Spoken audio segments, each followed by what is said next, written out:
Over the period of this week, I wanted to know whether information is available on the film industry beyond what is published on a weekly basis on social media. More or less, most of my research gets restricted to interviews of celebrities both in print and audiovisual formats. It was such a revelation when I actually took the plunge of reading various books on several celebrities and individual pieces by classic journalists on the film industry and its history, discussing and bringing into light several pieces of information that you may have no idea about with its sources. Here is Tried&Refused Productions with 5 shocking Bollywood industry secrets you had no idea about. An unsuitable boy. There is absolutely no doubt in the fact that Karan Johar is one of the most powerful producers in the Hindi film industry. A man who gets a lot of criticism for his personal choices and lifestyle, but has created an empire of sorts when it comes to Indian film production. What was extremely refreshing when I read Karan Johar's autobiography, An Unsuitable Boy, was how candid he was about the behind-the-scenes atmosphere and the several hurdles he had to face while getting some of the most popular films on the floor, including Kuch Kuch Hota Hai, K3G, and Kal Ho Na Ho. One anecdote from the book that stood out for me that honestly made my jaw drop was when Karan Johar approached Kareena Kapoor for Kal Ho Na Ho. This was the time Mujhse Dosti Karoge had released and had bombed at the box office. Karan Johar recalls Kareena Kapoor saying, Aditya Chopra's assistant Kunal Kohli has made this flop. So Karan Johar's assistant Nikhil Advani is not to be trusted either. Everyone knows that Kareena Kapoor had refused to do Kal Ho Na Ho, but the book categorically recalls the reason for Kapoor not doing the project was because she demanded for the same amount that Shah Rukh Khan was getting for the film. Mind you, this was the time Kareena Kapoor had spent 2 years in the film industry. Karan Johar had instructed his father to leave the negotiation room, and this is when Preeti Zinta was chosen for the iconic role of Naina. I have no clue, Karan, because I don't know what I went through. I think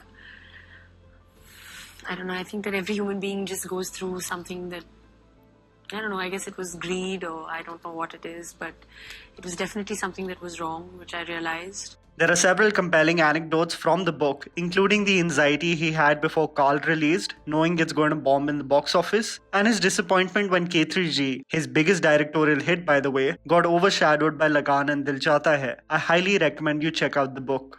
Ranbir Kapoor and his AD experience. You know, there is a weird fascination of creative minds and the madness that follows with them. There are several stories of the horrifying treatment by Stanley Kubrick to Shelley Duvall on the sets of The Shining, so that it would translate on camera. Many stories about Quentin Tarantino and his eccentricities, and the list goes on. Basically in the notion that if there exists a creative mind, some percentage of crazy also exists in that mind. This also stands true when it comes to the stories around Sanjay Leela Bhansali, a creative genius whose scale and opulence cannot be matched in the Hindi film industry. There are several accounts of actors talking about how the director challenges his actors, so much so that they get pushed into a corner and figuratively have to find their way back. In many ways, creating cinematic gold on camera, something that they never envisioned. Where most actors only sing praises of the director, Ranbir Kapoor on the podcast No Filter Neha spilled the beans on his experience working on the sets of Black as an assistant director. He was a hard taskmaster. I was kneeling down on set. He was beating me. I was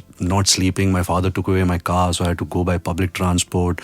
So I think that experience really grounded me. So after a point, it got so heavy and I was so tortured, I had to leave. So I quit the film at a point. I think it was like 10 or 11 months into my job. I'm like, listen, I can't do this. It's getting to me. I think I'm a bit too sensitive and emotional, and he really got to know me so well that he kind of kept poking into that.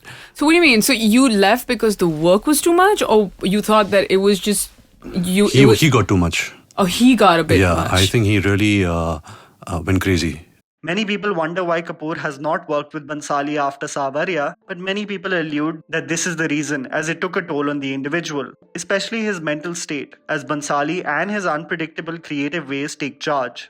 REKHA, the Untold Story. One of the most fascinating reads I would highly recommend to you is REKHA, the Untold Story by Yasir Usman, a book that tells in deep detail the tumultuous journey of REKHA. There are several shocking revelations that you may have never heard of that gets uncovered in the book. From getting film deals at the age of 13, never really feeling accepted by her own biological father, her entry into the film industry, not even knowing the Hindi language, and the daunting world of Bombay for a person so young and naive, being dragged from set to set. The part of the book that really showed the ugly side of Indian journalism and the sheer vitriol that Rekha had to face alone was when she married businessman Mukesh Agarwal, a romance that blossomed extremely fast and ended up in marriage. What is revealed in the book, however, is that the abrupt pace of the relationship only led for the intricate details to be revealed when Rekha and Mukesh had become husband and wife. Several accounts of Mukesh's degrading mental health, something that he had suffered for several years. He was heavily dependent on medication, and the book reveals several accounts of friends stating that calls would be made where Mukesh would be on the verge of ending everything. As the relationship early on became sour due to the unpredictability of Mukesh's behavior, a person who loved to socialize with the elite in society, Rekha had slowly distanced herself on the pretext of his mental state. Rekha would be in Mumbai and Mukesh would be in Delhi.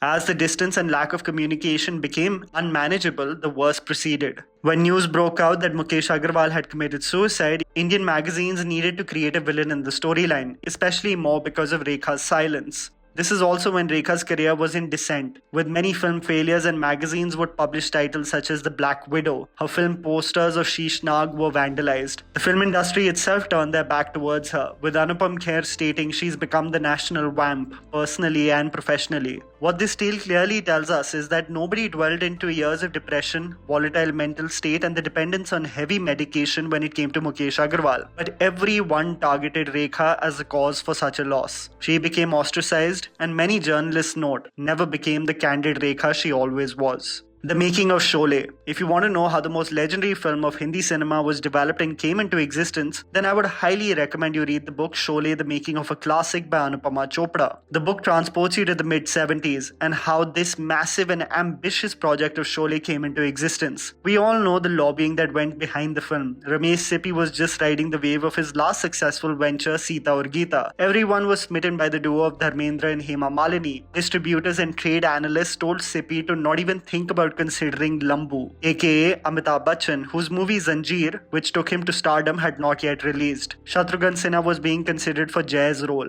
but Sippy shelved the idea, for he was too big a star. And Salim Javed and Dharmendra lobbied for Amitabh Bachchan. Danny Denzongpa got the role for Gabbar, but the dates with Dharmatma that was being shot in Afghanistan coincided and the creators had to find a replacement. In comes theatre actor and unknown to the masses, Amjad Khan. Just the sheer vision of the creators then to do a full-on western with the most eccentric characters was unheard of, but Sippys were known as perfectionists. A hilarious part of the book is when the film was being narrated to the cast. Sanjeev Kumar was taken aback by the violence in the film and wanted to take Gabbar's role, but was quickly convinced otherwise because he didn't want to play the villain. Dharmendra was fascinated with the role of Thakur and inquired with Sippy if it was possible to do the role, as he was a catalyst for the main premise of the film. The book hilariously states Ramesh Sippy telling Dharmendra, if we switch the roles, Sanjeev gets Hema Malini in the end. The Dharmendra-Hema romance had just begun, and Sanjeev had already proposed to Hema once. Dharmendra gave Ramesh a look and made a quick decision. Viru is good. I think I'll stick to playing Viru. A beautiful read for anyone who loves films. Ramesh Sippy hilariously accounts the time when the movie was written off and considered a disaster. KL Almari wrote in India Today, it's a dead ember. Trade Guide magazine, the trade... Shakespeare was quoted. That's right. A film full of sound and fury signifying nothing. Exactly.